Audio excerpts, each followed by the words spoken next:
Hello and welcome to the Lehigh Valley Food Podcast. My name's Tim, and today I have with me Jacoby. What's up? Today we're at Cole Winery and Kitchen, and they definitely redid it. Yeah, definitely. It used to be this place like a long time ago. It was really, really cool, and they still definitely have elements of it where it was all these like pallet chairs and you hung out on like couches, and it was a very like social environment, which I loved. Yeah, it's definitely been updated. There's now uniform chairs, and there's still some of those pallet benches around, and the bar is still all pallets. Yeah, it's a super cool place. And recently they've started brewing their own wine and everything. So we'll definitely be talking about that. Yeah, I kind of want to talk to that guy too. Anyway, yeah, that's kind of cool. I did not know that they did their own wine. It must be like a new thing. It's definitely very new. I saw it on Instagram a little while ago that they were looking for it. And I definitely know before COVID they were looking to kind of open that up. But yeah. Well, now they're going all in on it, really. I'm curious about it. I'm curious to see what this wine tastes like. I think I like wine way more than any other alcohol, dude. So, wow, that's good because you don't really drink. No. If I do, it'll be wine. It'll be very sweet wine. So if I like it, it must be good. Yeah, but what if knowing him, it's probably spicy wine? I'd be fine with spicy wine, knowing that cake. We'll give it a shot. So anyways, and with us today, we have our executive chef, Chef Kofe. Who I think does a phenomenal job. All right, so where were you born, just in general? So I was born in Trenton, New Jersey. Okay. Yeah. Okay. Nice. Now, how'd you get all the way over here? So, born in Trenton, New Jersey. Yeah. At 3 months old, I was sent back to Ghana, West Africa. Oh, okay. To grow up with my extended family. So I came back in 2011 to go to Moravian College. Yeah. And I was there for about 2 years. Then I transferred to Montclair. And then I came back to the area after graduating Montclair. Okay. And you mentioned that you had a degree in biology? Yes. Yeah. What made you want to do that? Like, so well, one of my goals and my dreams is to be a doctor someday. So I was actually at Geisinger when I quit to do the restaurant. I know you had said in your notes that you written that you were working at the Hotel Bethlehem as well. Yes. Yes. What did you kind of do there? So there was an expo. Okay. Or food runner, as you would call it, because expos are for chefs. The chefs usually, and I learned that there in that food culture that it's better than the chef expos. Yeah. So yeah, I was a food runner. Okay. Essentially, yeah. Interesting. So how did you get kind of into the restaurant? Like what was the drive to open? yeah, how'd you go from biology? Yeah, biology to, well, where you are now? Okay, so at Montclair, I owned a business called My Delivery MSU. So there we delivered McDonald's, Chipotle, Burger King, Popeyes, name it. So If they you didn't were out deliver, here we doing got like it. Grubhub before Exactly. Grubhub was Yeah. doing it. So yeah, and at the time, there was only another business in New Jersey doing that, and he'd been doing it since 1993, and I only found out like maybe a year and a half into doing this. So I mean, it was a semester long business. I mean, we took breaks when school session was out. We didn't, do it. At that time, I believe Grubhub was a hub. They just told you where you could find food that delivered. They didn't deliver it themselves. I remember E24 even reaching out to my company if we would sign on as a delivery partner and all that. So I mean, I've been in the restaurant industry, whether I like it or not. My first job actually is Six Flags. Mm-hmm. So Six Flags is my first employer. Yeah. Okay. I was supposed to be selling hot dogs. Nice. So I mean, that's so I've always been some way somehow been around that type of business. And so from where was I? You were at Six Flags. At Six Flags, yeah. So Six Flags is like business. when I first came to America, and then so after Montclair, well, when I was at Montclair, there was one semester of school, like we were out for summer, and then I took a job at Hotel Bethlehem. Okay. And I remember the manager then, Mr. Costello, he asked me, he's like, "Oh, well, why are you taking the job here? Aren't the kids eating anymore?" And I was like, "Oh, well, it's a semester long business. I mean, everybody's gone home. I have to do something else to occupy myself." So they were my first, I would say, fine dining experience. But before that, Confetti Cafe, if anybody remembers Confetti Cafe, which now, so it's weird, right? The Hotel B ice cream shop, that store used to be Confetti Cafe. Okay. Now she's the first lady in Bethlehem to hire me, give me a job. Okay. May her soul rest in peace. Really good lady, Nikki. And she, there I learned how to scoop ice cream. Nice. And at Hotel Bethlehem, I was known for scooping very perfect balls of ice cream. I was called the ice cream god. So it's funny and weird that where I learned how to scoop ice cream today is an ice cream shop that belongs to Hotel Bethlehem. Have you gone down there and gotten ice cream? Oh, always. I might even go today. They do have critique. It's hot out too. Have you ever critiqued them on their scooping skills or what? I try not to. I don't want to be an a-hole. I just... Just give me the cone. So then, servers will always come back and when they would bring in ice cream tickets, they would even put it in the like the description, like, "Oh, let Kofe scoop it."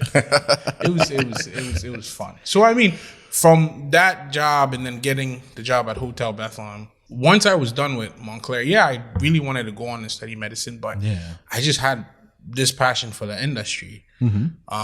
So while I was there, then I took a job with. Then it was called the Cosmopolitan on 6th Street in Allentown, across from the Symphony, owned by Bill Groot. And when I took a job as a valet over there to begin with, so I was doing both, and then. So were you driving like fancy cars? Or? Oh yeah. I mean that job.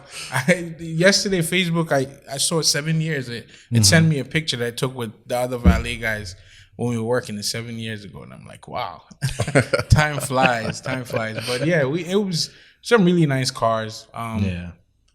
So between this is while I'm in college, and then I graduate. So then I moved back here. I keep my job at Hotel Bethlehem, and I gave up the delivery business because it was gonna be hard to run it in New Jersey. All the way from here, and I didn't have my partner had already given out on the business way before I even graduated. So he had already been bought out. He'd taken his money and gone. And I mean, money isn't everything. You need passion. You need help. You need people, a team that on even on the ownership end of it, you can't always do it by yourself. So I gave it up, and then I just stayed here. I went back to my job at Hotel B, then back to Cosmopolitan. They had gone through a change of name. They became Hook Seafood. So then I got a job working the actual restaurant and stuff. So, then I was going to say. I took a job with H2O on the south side. Okay. On 3rd Street, which is a nightlife, hookah lounge. So I was actually a customer. I was just going there, and then the guy one of the owners then just offered me a job. So I started there as a security guard and later on became like general manager. Nice. And so from there came the idea of Cole. So I met my wife then. My wife I met my wife then in H2O. We were dating. I started cooking for her at home. Nice. and trying to, because my wife is Syrian, she's Middle Eastern, so trying to introduce her to, familiar, like the food from my culture. I mean, we would go to other Ghanaian restaurants and stuff, and I would cook for her, and so from there came the idea to have Cole, because I mean, she felt, well, hey, you're really good. I mean, I taste your food and I taste when we go out to buy, and I think I prefer yours, So it's like, well, why don't we just, make a restaurant? It's so good, you could probably sell it. So maybe I should. So would you say that your cooking experience just kind of came naturally to you almost? Yeah, because I mean, some dishes I remember I was always making in college. Like I have a ramen noodle stir fry. That it's street food in Ghana. When you go, it's called Indomie. And the reason why it's Indomie is Ghanaians have this habit of naming things after the first brand to produce it or the first brand they introduced to. Okay. So Indomie is the first ramen noodle packet brand that we were introduced to, and it became the name of the dish. And it's street food. You go on the streets and you find somebody with a shed set up, and then you go there and they're doing this ramen noodle stir fry, and you pick whatever toppings that you want on it. So like that, I was doing that in college. And then later on, when we decided to do the restaurant, I'm like, wait, I mean, this is... I might as well just sell it, let me right? just put that, let me just... Who would have thought that, a dollar packet of ramen would make something so exotic? Something exotic and something that you can easily charge. Yeah, like I mean, now I have $15 on my for. menu, I have a surf and turf. Yeah. Like ramen noodle stir fry. Nobody ever thinks that dollar pack of ramen could make some sort of a surf and turf. Actually, a long time ago, had an idea for a food truck where we just took ramen and made it as like, we called it stupid, but like put as much stuff into it as possible. And that like, just sell it I'm as a for food it, because when it comes to food, for me it's like I want to cook the impossible. I want to cook what people. I mean, like I just put a pork chop on my menu, and I made a bourbon, pineapple, and chili glaze to go on the pork chop when it comes off the grill. Nice. And traditionally, Ghanaian or maybe West African chefs, I don't want to generalize, but let's say Ghanaian chefs aren't really doing or aren't taking the cuisine. If they're cooking these things, they're cooking them outside of the cuisine. But I'm trying to take the cuisine to that extent. So even for Ghanaians, when they come into Cole, it's a step above what they're used to. Awesome. So, but we definitely like got a chance to taste some food, and I mean, I've been here before, and it's immaculate every time. I don't know how you do it. Even when you had that like grill, I was telling you before we started recording. I remember when you guys first opened, you had this grill outside at Music Fest. I don't even think the interior was finished yet. And we walked by, I'm like, what is that smell coming off that grill? I need that. So it's like, it's funny, right? My food story and my love story is kind of similar in the sense that, so my wife is Middle Eastern, and when you talk about grilled food, I mean, the Mediterranean, it's Middle Eastern people know how to do grilled food. Oh yeah. So, and then of course, I mean, Ghanaians too, we like street food. I mean, we like, stuff you can just throw on the grill. So both of us like coming together, because a lot of my recipes are influenced by her too, and that's where it gets different from what the next Ghanaian restaurant would serve. But it's like, it's just great that you find flavors that in your culture, and those same flavors exist in another culture with something else, paired with something else. It's like you eat something and it's like, oh, this tastes like something else that we eat, but it's not presented in the same, in the same way. So the spices you use, would you say that they're kind of like a cross between the cultures almost, or they are? Absolutely. They are. I mean, Well, I have. why you couldn't replicate. I have Indians. I have Indians come in here, and they find like certain familiar flavors in their food. I mean, I use curry. I mean, I use biryani, coriander, and I mean, in a typical Ghanaian recipe, coriander is not. Yeah, it's not there to be found. Exist. So it's like all these different, but the base, the ginger garlic Scotch bonnet combination, that's Ghanaian cuisine is big on that. Yeah, I mean we use that to take the gaminess out of meat. We use that to season poultry. The whole ginger, garlic, Scotch bonnet, that whole combination. So that's always in everything that we do, and then we add other stuff to it sometimes, even sometimes sweet stuff, which, and like I said, in the typical Ghanaian cuisine, we don't eat sweet meats. Like Yeah. we don't, like here, like barbecue. Like when I came to America came back to America or as I was getting older and I'm noticing something called barbecue sauce. It's like you put it on your chicken. And back where I'm from, chicken is supposed to be spicy or savory. I mean, it's not a sweet thing. So expanding my palate too has become like, and I'm thankful for my wife because she's taught me a lot. Now I eat cheese boards. I mean, years ago, I run a lot of cheese, like served a lot of cheese boards at Hotel Bethlehem, and I was always like, why would you What's buy the cheese? point, right? Like, why would you buy cheese? Like, what, why? But now I know. Now I know. It's like Different flavors, the there's a different bunch of different textures. cheeses. like Yeah. it's phenomenal. That's really interesting. And I have to say, that given talent to you of being able to cook that lamb so perfectly. I don't think ever had a lamb chop made so perfectly in a restaurant in the Lehigh Valley. Now the seasoning on that's my wife's recipe. It was phenomenal. That's her like all her doing. I mean, I cooked it right now for you. Yeah, of course.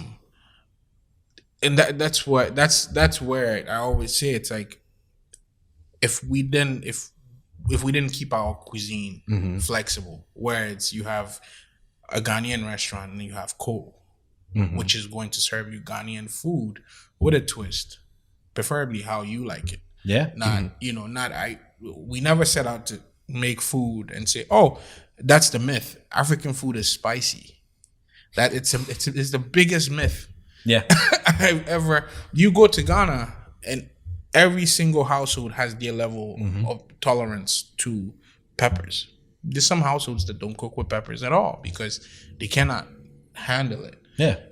So it would be bad, right, to set out and say, well, you're gonna come in here and all our food is going to be the hottest it can be. Yeah. Right? You don't have any other choice. Enjoy. It's like I always felt that was so brutal, but you get guests that feel that you should make it so. But of course, I mean, you can't please everybody. But we set out to introduce guests to a cuisine. So it's more of if you aren't familiar with the cuisine, you come here and we educate. It's a whole show. I mean, you get educated on the cuisine and the culture, and you come to understand the food. I mean, when you eat, you're not just eating for your stomach. I mean, you're feeding your soul, your well-being. So it's important that we show you where it differs. I always like to say that like every chef is kind of telling their own story on every plate that they serve. There should be like that's a quality of a good chef is that the food explains everything that you're saying. Like, where did it come from? How did everything that happened in your life blend into this plate? And that's exactly what you're doing. And it's amazing because for me, I didn't go to culinary school, right? So, I mean, I watch all these shows and I look at these guys and I'm like, damn, it's like you playing like maybe football with your buddies and then watching the NFL. It's like, oh, these guys are professional. Yeah. But I mean, we do our own little thing here, and we do what we can do. It's unique. It's organic. It might not be your Michelin star, but it's a star. I mean, we treat everybody that comes here. We make sure you're leaving happy. Yeah, absolutely. That you find something that you may like. I mean, I don't expect every guest that comes here to like every single thing on the menu, but that's why it's very interactive dining. I always want to go to every table. I try to make it to every single table. I mean, if I could make it between them having an appetizer and an entree, it's ideal for me because one, I know what their spice tolerance is based off of the appetite, how they how they fared with the appetizer, and then I could tell, okay, I go back to the kitchen and I say, hey, this is what they can tolerate, make it so it's and that's the part I enjoy. Yeah. When I can walk out and I can go to the guests and ask them, hey, how was it? It's because I mean, on any other day, I could have had a counter and cooked food and have you pick it up and and take it. And I'm sure against takeout, but and take it. But it's like that element of understanding what you're eating and why the flavor is the way it is. What's in there that's making it what it is. At the grocery store, I was maybe an old couple or even young people. They'll come up to me. What do you want to do with all that ginger? Like, and they're so fascinated because nobody's buying that much ginger. I probably buy box the most of ginger when you walk. I buy the most ginger, and that's I'm why like, I can never find it in the grocery store. I'm like, I need it. It's a core ingredient. In everything I do. I mean, it's on the killer willy. It's on the chicken. And I mean, on top of it, it has very good health benefits. Very, very good health benefits. So, yeah. That's awesome. So you actually do the shopping for this in regular grocery stores? So, like Valley Farm. Okay. Some will do Sam's Club sometimes. I mean, those are the bigger guys. Yeah, so you're not kind of going to like Restaurant Supply and just buying all the mass produced stuff. And there's certain items,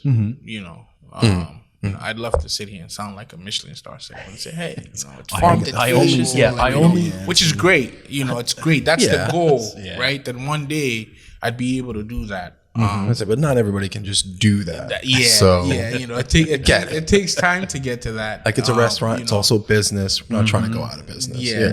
So some items I would get, from like Restaurant Depot. But believe you me, if there's $14 a pound beef and there's an $11 a pound beef, I'd pick the 14 for my guests. Better quality too. I don't serve what I don't eat in my house. I mean, Richard, my winemaker, he had the food here and he's dined at my house so many times, and he'll tell you. I mean, it's the same. Like we're not trying to, buy for little and make so much money off of it and stuff. So I stay away from a lot of generic things. Like our beef is grass fed. We use organic chicken. So that's why some items we have to get from regular, from the grocery store because of the quality. I mean, you won't get that. And sometimes in Restaurant Depot, Restaurant Depot, that's one problem too. Sometimes they don't maintain the same quality. Like sometimes you'll get very good quality, and then the next time you go, it's like, we don't have that. We have something else. But I mean, I like to go out and get the ingredients myself. I mean, eventually, once we get bigger, you get all these distributors that come to you, and they can give you. Start saying, "Hey, buy our product." Yeah. So you've been closed for a bit, with COVID and everything, and just the past couple, we'll say it actually a couple of years at this point. Right. But you've gone through a rebrand, and you were saying, Richard, you have a new product that you're selling now, which is wine that you're making here. Yeah. It's very good. It's very, very good wine. Thank you. So how did that kind of come? Where did that come from? Where did that start? So if you'd remember, and when we started, we were BYOB. And one part about the American dining culture is alcohol plays a big part. And I mean, the more convenient it is, the better the guests feel about it. The BYOB concept, it works. But then for the guest that isn't able to bring their own, it's like they're at a disadvantage. Then they're kind of sitting there like, damn, I want some of that. Right. And also to kind of maintain the overhead, right? So we didn't want to change the cuisine. Okay. In our attempt to increase revenue, we didn't want to change the cuisine and throw more, make the menu more American just to get more guests in here. We wanted to keep the cuisine the same. So it was like, well, what's the next thing? We could sell alcohol. Yeah. But why we chose to go into winemaking is, I mean, you pair food, right, with wine. That's it's common at most dinner tables to pair food with wine. And we have so much space. I mean, and this building is about 10,000 square feet. So it's like it would make either a good brewery, a good distillery, or a winery. And if we cared a lot about our food, right? And people are gonna pair food with wines, why not make the wines too? Why not provide quality over there? True. So our wines, our grapes are sustainably farmed. We go premium grapes when we go to order. Like the Bordeaux was from Susan Valley, Lonzo Vineyards. That's where the grapes were from. We like Richard. He's crazy about that. if it's not being sustainably farmed, you know, he won't do it. But when the idea to make the wine came, I was going to experiment it on my own. I said, well, I'll make wine. I'll try it. I mean, maybe it's it's like cooking, and I mean, I have a science background. I mean, I can I can understand how to throw all these chemicals in there and figure out these reactions. But then I gave a second thought. I'm like, I mean, we set out to put a cuisine out there. The kitchen needs me more. And why not let somebody that has the expertise teach me? So essentially, the whole winery idea is for me to get schooled on, you know, on making wine and essentially giving my guests good wine as well. Because like I keep saying, if you're gonna pair food with wine, then I might as well give you the best wine as well. And the goal with our winery too was, so Pennsylvania wineries don't have a good rating. They don't rank very well nationally and globally, and there's a stigma around Pennsylvanian made wines. Partly because, I mean, some winemakers have to rely on juice. I mean, based on where we are in the world, it's just what nature brings upon us. So they have to rely on juice, and so the part of that too is to try to change the narrative with Pennsylvanian wine. Because there are good, like Richard, great winemaker. Great sommelier. He knows his stuff.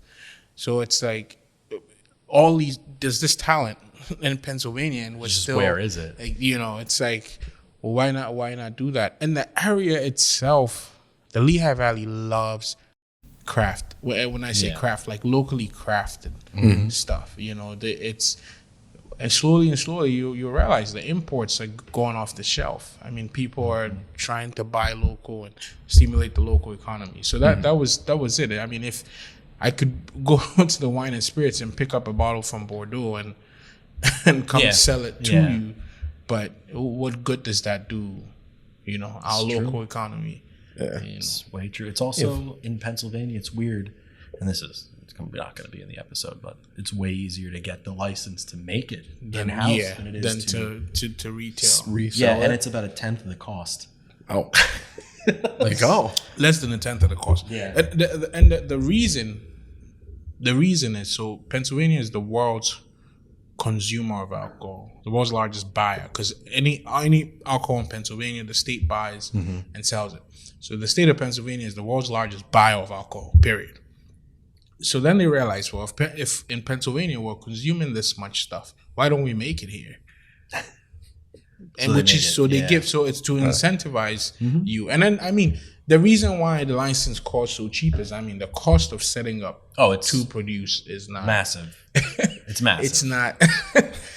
It's not cheap. I mean, I had that tank before Richard came, and when Richard came on, we had to make a lot of changes, because especially with his winemaking too is different. It's very minimal intervention in that. You know, trying to use just trying to get the most out of what he can. So we went in, we got all these barrels, we got a crusher, a destemmer. So we don't work with juice at all. You're doing the grapes completely straight from grape to the wine. which it's better. And in the long run, it will come to make a good name for Pennsylvania because that's what's being done everywhere else. I mean, why are we sitting in Pennsylvania and buying juice from Chile to make our wine when the people in Chile are making the wine from grape?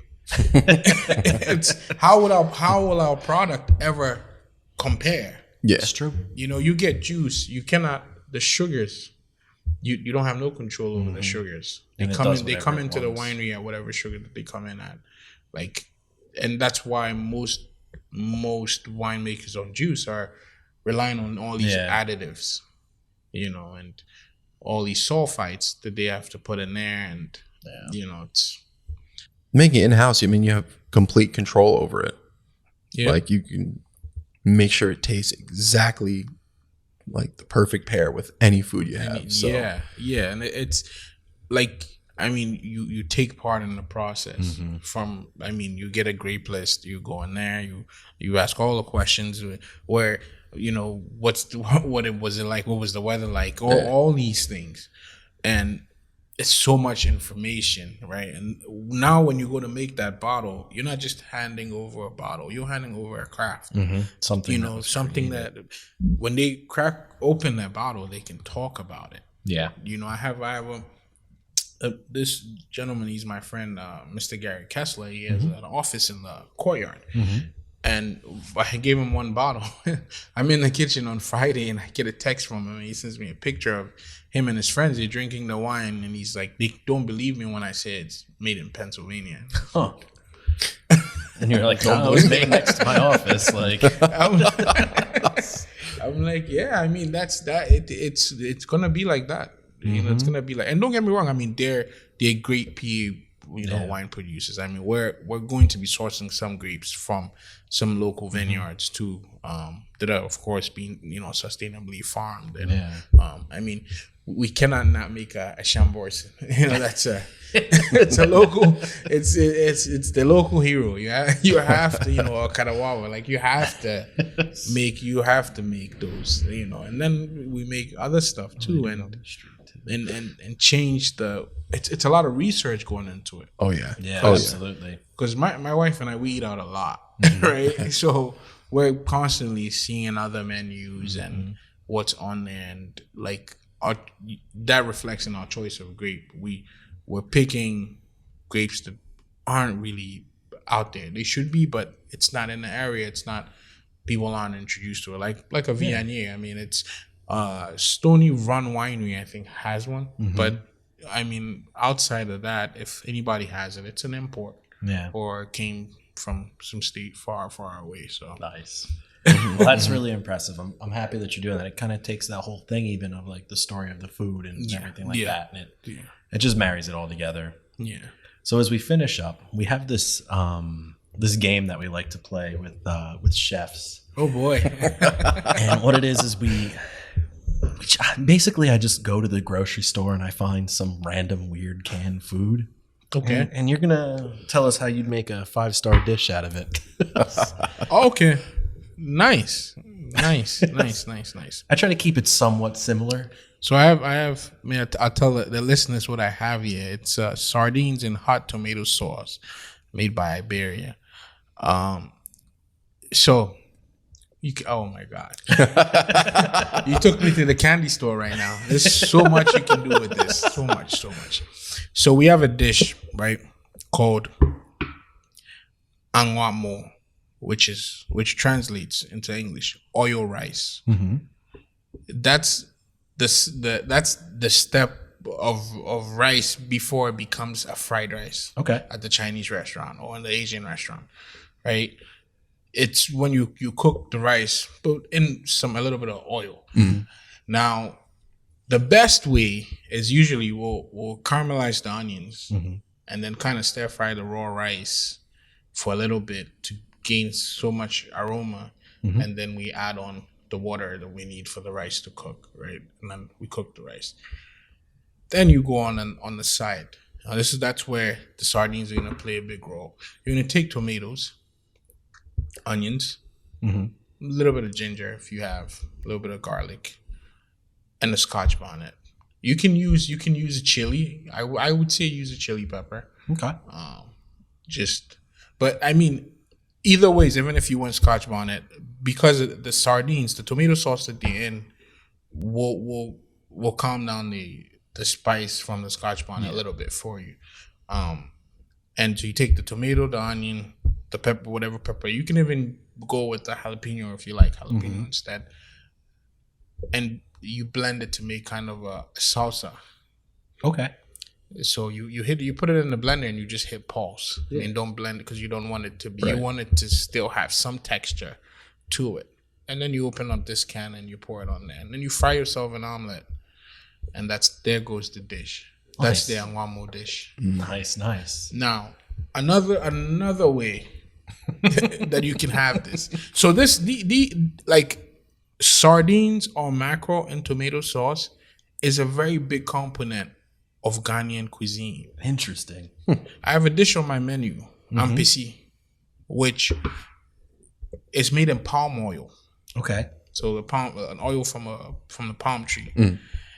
And what it is so back there we have a taro leaf. You can't find that here, and so we use spinach when we do it here. But a taro leaf is a cocoyam or a taro. Before, when it's growing, there's a leaf on it, and we cook that leaf. It's like potato leaf, or it's like collard greens, and we steam that. We steam that separately. After we're done steaming it, we take something called an earthenware, and we have a grinder, and then you kind of like just soften it a little bit because it'll have like some of the stems and stuff. You soften it. Then you warm up your palm oil on the side. Then that mix that you made, remember the tomato, the Scotch bonnet, ginger and garlic if you have any, that you pulsed up. This time you do the same, but you blend it all the way through. Okay. Right? Then you dice up your onions, your tomatoes, you throw it in the palm oil that's like that you're heating up. Then you transfer that salsa in there. Heat it up a little bit. You take it in your earthenware. You had your spinach that you had steamed and crushed down a little bit, and then you pour that on there, and that makes ampesi on there. So it's essentially this, like that sauce that the fish has been sitting in. It's so flavorful. It's full of what they call that umami. It's like it's so flavorful. Like, I mean, sardines. I mean, we put sardines in omelets. So I brought a can, attempting to trip you up because there's not much in the way of small fish like that on your menu. Yeah. Turns out you know exactly how to cook and the funny part is, so some guests don't like fish from a can, which is so. They never know. Yeah, so usually I'll have like mackerel. Sometimes I'll have fresh. Sometimes I'll have from the can, and I always let my guests know, hey, it's from, because we have a brand, Geisha. It's a Ghanaian household brand that everybody likes. And then with sardines, the Ghanaian household brand is Titus. Like everybody knows about Titus sardines, and so and some guests I've been able to change the opinion about fish coming from a can. It's all about how like even like my wife, when I met her, I don't do no fish from a can. But now it's like my wife doesn't sound like that though. No. She knows I'm just pulling her legs. But yeah, I've met her before, so I can say that she doesn't anything like that. But yeah, it's phenomenal. I mean, that the stuff that you can do. I mean, even with jollof rice, like the rice when you guys had the kebabs, the better rice. Like some households, when they make the tomato stew that goes to make that jollof, they would put sardines. They would open up a can of sardines in sauce, or mackerel in sauce, and put it in there, or tuna and put it in there, and that becomes the protein in there. Here, when I make the jollof rice, I don't put any protein in the actual jollof rice because I have vegans eat it, and sometimes they're vegetarians, so I don't put any animal product in there. So, Absolutely. yeah. Until you if you request for it, when it's done, we can toss in anything that you'd like. But that's what makes it fun. You know, it's like when you're going out there and getting the ingredients, and you're thinking while you're getting them, you're thinking what you're about to make. And you know, like if I went, me at the grocery store is like the child in the at the candy store, because I can do so much with it. And sometimes that's the part that having a menu bothers me. It just bothers me so much, because you got to cook the same thing every day, right? Yeah. And I get it. Yeah, people like consistency, and people, want to come back for that thing that they had the last time. But it's like, sometimes I'm just like, I could just take this off to a whole nother level. But but I can't do that right now, because I have to first make what everybody has been getting, and then when you have the extra time, you throw on a special. I mean, every week I try to do something new. Like last week we just brought on the pork chop. This week I'm gonna put on something different. It's good. Keeps people on their end. Yeah. Keeps it fun on your end too. Yeah. It's like, I get to experiment. Because most of my recipes, we threw stuff together, and it's like, oh, this is good. Like the loaded plantain. That's also my wife's idea. One day she's like, oh, fry me the killer willy, and then I fry the killer willy. She's like, oh, put tomatoes on it, put this on this, and I put it on there, and when we tasted it, it was good. I'm like, you were like, dang, I'm like, that's great. This is definitely going on. This is definitely going on the menu. Like, nice. Is there anything like in the future you're looking forward to? You're coming out with eventually at some point, just like a shout out or something?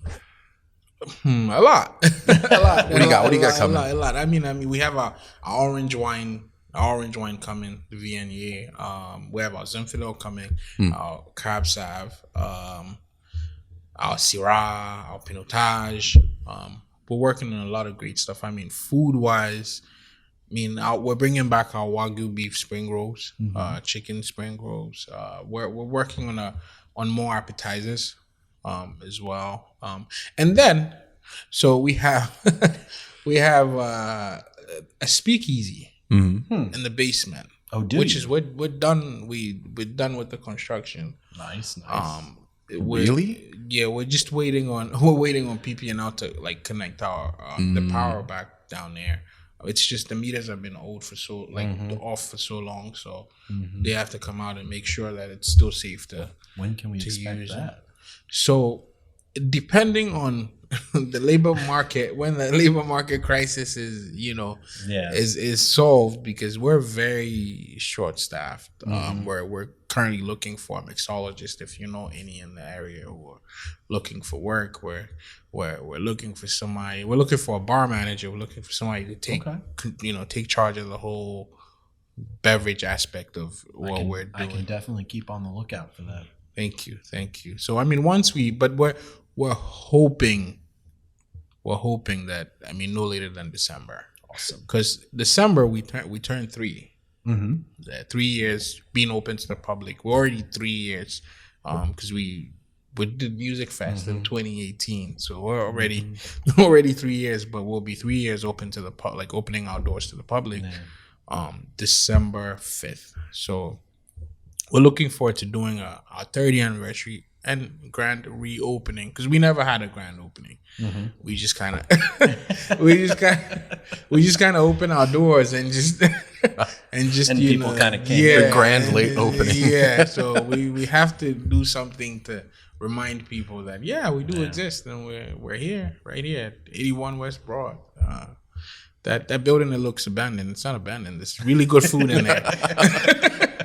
Well, you just redid a bunch of paint and stuff outside. Yeah. My brother-in-law did the painting. Nice. He says, Kofe, I'm gonna let the front of your store look like the beverage store. So he went and he picked all those colors, and it came out really nice. But shout out to my wife, my kids. I have 3 kids. So in the time through COVID and me being sick and all of that, we have Estelle, our latest addition to the family. She just turned 1 on July. Thank you, on July 25th. So last year during COVID, she was my birthday present. She came 2 days after my birthday. So yeah, shout out to them, my family, my brother-in-law Munif, Richard, the winemaker, my friends and family, my mom, my dad, everybody. If I didn't mention you, I didn't forget you. I just, just it's a lot of people to mention. That pretty much wraps it up. Kofe's a good chef. He's got a good winemaker. I hope I'm a good chef. I would say so. The restaurant's good. I mean, I hope my guests aren't lying to me. I hope they. No. I don't think that would happen. You'd have more people sending more stuff back if it was. Right? Oh man. But it's been a pleasure. Thank you for being on our show. It's likewise. It's been a great pleasure to have you guys, and this is great. This is great. Especially for like my diners that haven't met me yet, or my potential diners on social media that that haven't gotten a chance. They never to come see. in They never see who this chef is. Anybody that's been here probably knows me, but I mean, for somebody that may have just picked up food, ordered, grub up and stuff, they don't know. And then also for them to hear, why we do what we do, and where it comes from. Yeah, absolutely. It's an awesome opportunity. Thank you very, very much. Well, thank you for taking the time out your busy schedule to be here. It's great. Well, it's been a pleasure. Thank you. Likewise. Thank you very, very much.